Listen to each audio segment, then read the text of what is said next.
오늘은 우리가 요한의 두 번째 서신인 이 요한 2서에 대해서 함께 살펴보겠습니다. 우리가 이 세상에는 우리가 이해할 수 없는 일들이 정말 많습니다. 여러분, 지구가 도는 속도가 얼마나 될까요? 우리가 느끼기에는 이 지구가 돌지 않는 것 같죠. 조금만 돌아도 어지러울 텐데 이 어지럽지 않으니 마치 지구가 돌지 않은 것 같은데, 위도에 따라 조금 다르기는 하지만 이 적도에서의 자전 속도는 시속 약 1674km 정도 된다고 합니다. 이는 서울에서 부산까지의 직선 거리를 약 11분 만에 주파하는 속도입니다. 그래서 우리가 생각하는 것보다 지구는 아주 빠르게 돌고 있습니다. 그렇다면 태양 주위를 도는 이 공전 속도는 얼마나 빠를까요? 지구의 공전 속도는 시속 약 10만 7천 km 정도 된다고 합니다. 이는 보통 시속 약 900km로 비행하는 항공기보다 119배가 정도 빠른 속도입니다. 우리가 상상을 할 수도 없는 속도죠. 그 외에도 정말 이렇게 상상할 수 없는 속도로 지구는 돌면서 또 태양의 주위를 돌고 있습니다. 이외에도 우리가 상상할 수 없는 일들이 참 많습니다. 성경에도 이런 이야기가 가득합니다. 오병이어의 기적, 그리고 가나 혼인잔치에서 물이 포도주로 바뀐 사건, 또 홍해를 건넌 사건, 10가지 재앙.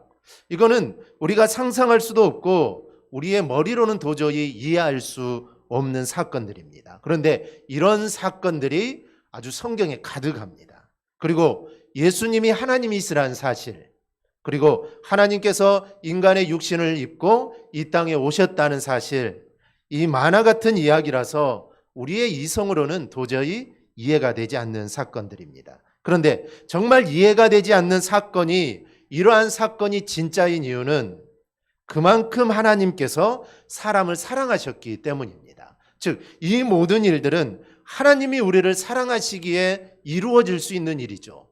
하나님이 우리를 사랑하시기에 하나님이신 예수님이 이 땅에 육신을 입고 피조물을 입고 이 땅에 오신 것입니다. 이거는 사랑으로는 사랑 외에는 설명할 수가 없습니다. 정말 있을 수 없는 일을 하나님이 하신 겁니다. 타락하여 죽어 지옥에 갈 수밖에 없는 그 인간을 구원하시려고 하나님이 인간이 되신 겁니다. 그래서 하나님께서 얼마나 우리를 사랑하시는가를 알 수 있는 이 대목이 하나님이 인간을 입고 이 땅에 오신 사건, 이것이 하나님이 우리를 사랑하신다는 그 증거입니다. 지구촌 교회 이동훈 목사님이 쓰신 글 가운데 이런 글이 있습니다. 교회 청년들이 연출한 잊을 수 없는 이 스킷 드라마가 있습니다. 제목은 이 건축입니다. 난파선에서 무인도처럼 보이는 작은 섬으로 수영하여 도착한 몇 명의 젊은이들의 이야기로 시작이 됩니다. 섬의 한 모퉁이에는 건축 자재들이 쌓여 있었습니다. 그들이 이 무인도에 도착해서 이 건축 자재로 우리가 무엇을 할까? 그들은 토의를 하기 시작합니다. 한 청년은 아무래도 섬 안에서 한동안 살아야 할 것 같으니 이 건축 자재로 집을 짓는 것이 맞다라고 합니다. 그런데 한 청년은, 믿음 좋은 청년은 청교도를 본받아 교회를 먼저 짓자라고 주장을 합니다.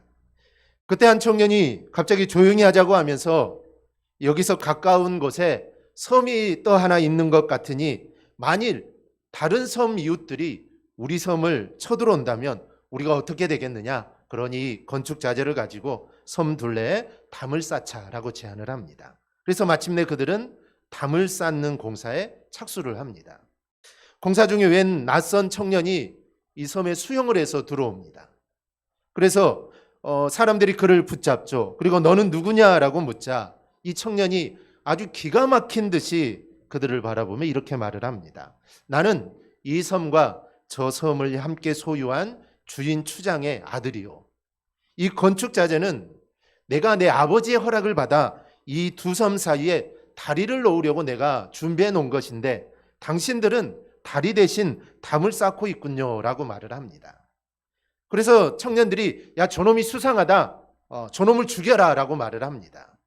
또 다른 청년들이 달려들어 그를 패기 시작합니다. 천둥벼락이 치고 불이 꺼진 무대에 잠시 후 다시 불이 켜졌는데 무대 중앙에는 그가 십자가에 매달려 있었고 그가 죽어가면서 남긴 멘트가 반복해서 흘러나옵니다. 나는 다리를 놓고자 했는데 당신들은 담을 쌓았습니다. 예수님의 모습을 표현한 것이죠.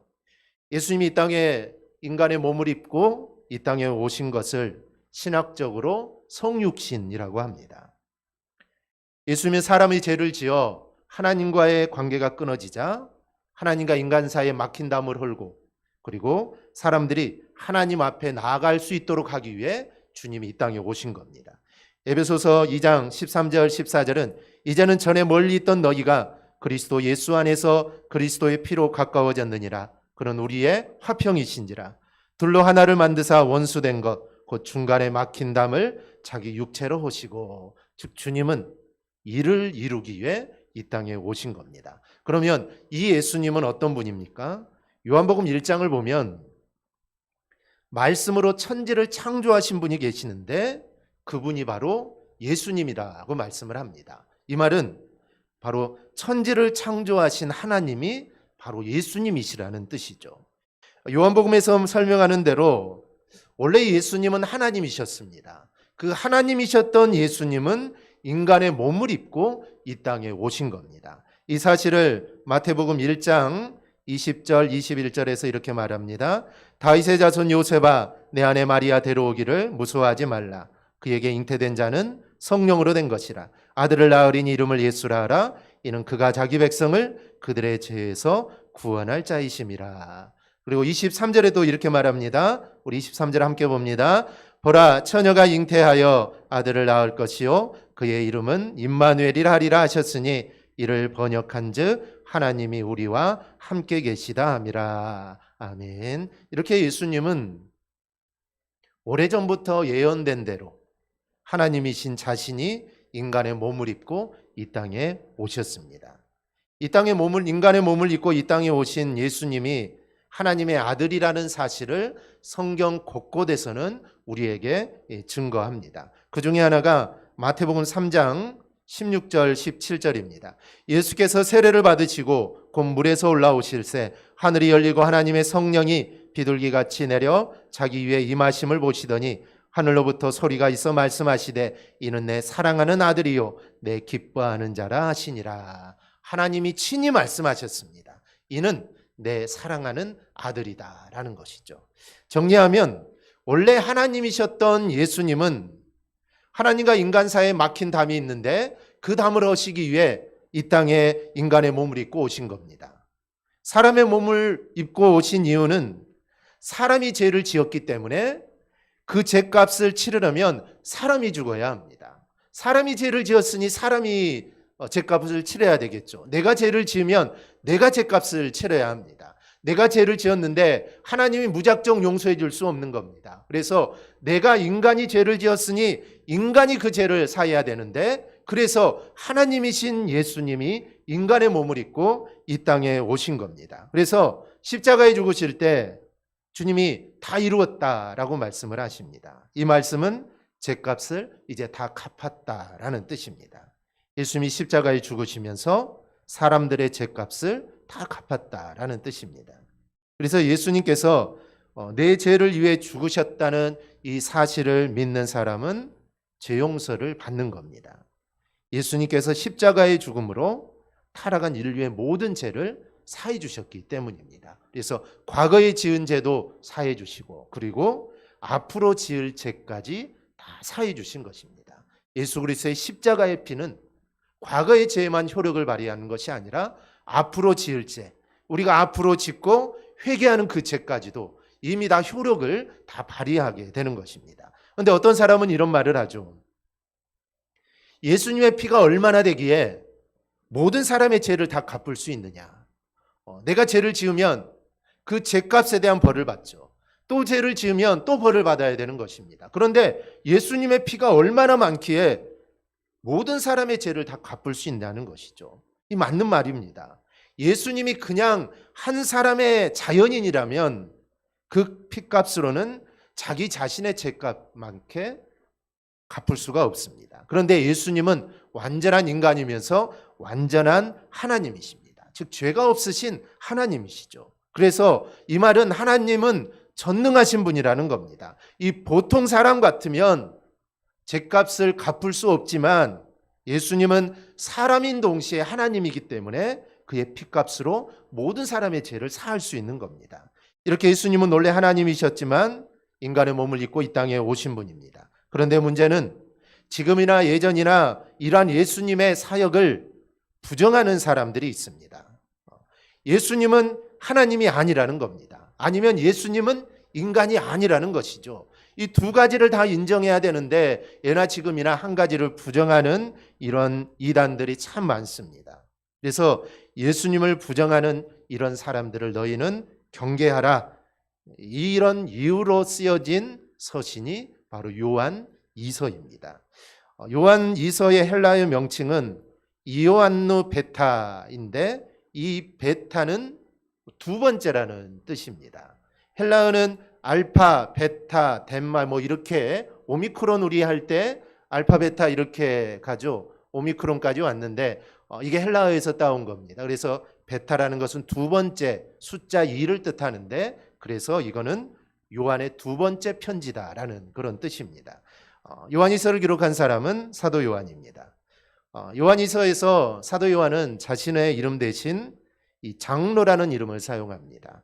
1절에 보면 장로인 나는 이라는 표현을 쓰는데 그래서 다른 사람들은 요한이서는 사도 요한이 지은 게 아니라고 합니다. 그래서 요한과 같은 이름을 지닌 장로 요한이 요한이서를 지었을 것이다 이렇게 말을 하는데 여기서 장로는 직책을 나타내기보다는 연장자를 뜻하는 것입니다. 그래서 자신을 연장자인 장로인 나다라고 이렇게 표현을 한 것이죠.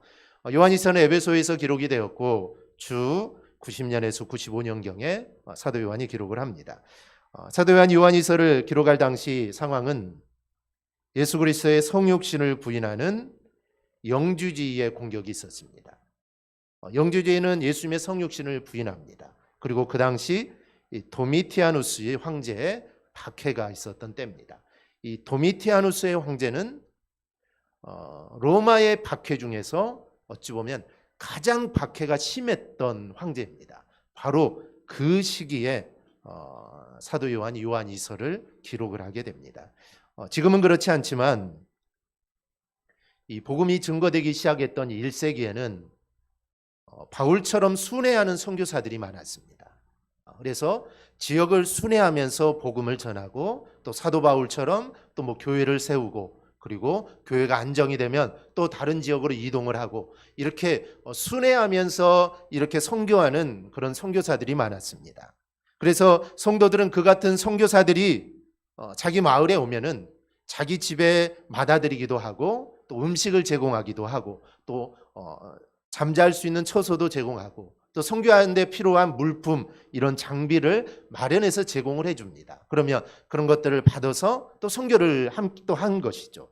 그러다 보니 성도들은 자연히 영지주의자들에게까지 이러한 환대를 베풀게 됩니다. 왜냐하면 사실 평신도들은 이 사람이 이단인지 정통인지 잘 분별을 할 수가 없습니다. 그렇기 때문에 영지주의자들도 그들도 순회하면서 그들의 그 사상을 전파하는데 그러면 성도들은 이 사람이 하나님 말씀을 전하는 선교사인 줄 알고 집으로 들이드리게 되고 음식도 주고 여러 가지 물품을 제공하게 됩니다. 그런데 사도 요한은 그런 순회 선교사들을 지원하는데 영지주의자들과 같은 그런 이단들을 너희는 경계하라는 것입니다. 그래서 무분별하게 아무나 맞아들여서 아무에게나 그런 환영하고 지원하는 행위를 해서는 절대로 안 된다라는 것을 말을 합니다. 요한이서는 방금 말씀드린 대로 그런 사람들을 막고 그리스도의 바른 진리 안에 거하면서 사랑을 실천할 것을 권면을 합니다. 그래서 선교사들이 올 때 당연히 그들을 받아들여야겠죠. 그래서 음식도 제공해야 됩니다. 필요한 물품들을 제공해야 됩니다. 이 사랑을 베푼 것이죠. 그런데 무턱대고 사랑을 베풀 것이 아니라 잘 구분해서 영지주의자들은 물리치고 참 하나님의 복음을 전하는 자들만 그들에게 사랑을 전하라라는 것입니다. 특히 본문 10절과 11절을 보면 이 거짓 사람들과는 인사도 하지 말고 그들에게 인사하는 것은 악한 일에 참여하는 것이라고 합니다. 누구든지 이 교훈을 가지지 않고 너희에게 나아가거든 그를 집에 들이지도 말고 인사도 하지 말라. 그에게 인사하는 자는 그 악한 일에 참여하는 자임이라. 여기서 이 교훈은 앞절에서 말한 그리스도의 교훈을 말합니다. 따라서 본절은 곧 누구든지 그리스도께서 말씀하신 복음 외에 다른 사상을 가지고 오는 자는 아예 처음부터 인사도 하지 말고 아주 단호한 태도로 대하라는 의미인 겁니다. 이는 어찌 보면 형제 사랑 그리고 원수까지도 사랑한 것을 강조하는 성경의 말씀과는 이게 배치되는 것으로 보이기도 합니다. 하지만 이 말씀을 제대로 이해하려면 당시 상황을 우리가 고려해 봐야 합니다. 제가 말씀드렸던 것처럼 당시 순회 전도자들은 순회 전도자들을 영접하는 습관을 악용해서 이단 사설을 퍼뜨리는 자들 또한 성도들을 찾아다니곤 했습니다. 당시 이단들은 대부분 한 번쯤은 교회에 몸담았던 자들입니다. 그래서 나중에 미혹을 받아 이단의 무리를 따르게 된 사람들이죠. 때문에 이들은 이러한 면식을 이용해서 교회 내에 침투를 합니다. 아는 사람이라는 것이죠. 그래서 각종 이단 사설을 퍼뜨리게 됩니다. 따라서 사도 요한은 너희는 처음부터 인사도 하지 말라는 단호한 권면을 했던 것입니다. 이런 것 복음이 말하는 형제 사랑은 무분별한 사랑이 아닙니다. 성경에서 형제를 사랑하고 원수도 사랑하라고 하니까 그냥 무턱대고 무분별하게 모두를 사랑하라는 것이 아닙니다. 오직 진리를 전제한 사랑입니다. 진리를 전제한 형제 사랑이요, 진리를 전제한 원수 사랑인 것입니다. 따라서 이 초대교회 교부였던 이 폴리갑에게 이단자 마르시온이 찾아옵니다. 그래서 이 마르시온이 내가 누군지 알아보겠느냐, 서로 아는 사이죠. 그러자 폴리갑은 너는 사단의 맏아들이 아니냐 하면서 그 자리를 피했던 일화가 있습니다. 충분히 그들과 이야기를 할 수도 있고, 폴리갑은 사도 요한의 직계 제자이니 얼마나 사도 요한으로부터 많은 걸 배웠겠습니까? 그러니 그들과 이야기를 할 수 있고 그들과 무엇이 옳고 그름을 충분히 이야기할 수 있습니다. 그런데 폴리갑은 그렇게 하지 않았습니다. 나는 너를 모른다는 것이죠. 그리고 그 자리를 피했다는 것입니다. 그럼에도 불구하고 어떤 분들은 아직도 이러한 의미를 잘 알지 못하고 마음속으로 소위 사랑의 복음을 전하는 자들이 어찌 그렇게 매정하게 찾아온 사람을 문전박대할 수 있느냐라고 이렇게 묻기도 합니다. 하지만 우리가 창세기를 보면 하는 뱀이 와서 자신을 미혹할 때 냉정하게 물리치지 못하고 대화를 나눕니다. 사단이 왔을 때 하와는 물리쳤어야 했습니다. 대화를 할 필요가 없는 것이죠. 그런데 여러 가지 대화를 하다가 결국 그 꾀임에 넘어가서 죄를 범하는 실수를 저지르게 됩니다. 만약에 사단이 왔을 때 나는 너와 할 말이 없다, 나는 너를 모른다고 과감히 물리쳤다면, 대화를 하지 않았다면 이런 일도 아마 일어나지 않았을 것입니다. 이를 통해 우리는 사단의 미혹으로부터 자신을 지키는 가장 현명한 길은 아예 처음부터 완전한 관계를 차단하는 것입니다. 내가 충분히 할 수 있고 내가 충분히 자신이 있지만 그래도 하지 않는 것입니다. 아예 처음부터 상대를 하지 않는 것이 가장 좋은 것입니다. 그렇게 하나님께서는 당신을 대적하는 이방 백성들은 물론 거짓 선지자나 박수무당과 같은 자들을 완전히 멸하도록 이렇게 명령하셨던 것입니다. 그렇지 않고 남겨두면 물들다는 것이죠. 그래서 하나님께서는 가나안에 이스라엘 백성이 들어가면 이방 그 모든 이방 족속들을 다 쫓아내라고 한 것입니다. 어찌 보면 정말 무자비한 일이죠. 원래부터 살고 있던 사람들인데 같이 함께 살면 얼마나 좋겠습니까? 그런데 하나님은 다 쫓아내라고 했습니다. 그런데 이스라엘은 쫓아내지 못했죠. 결과가 어떻습니까?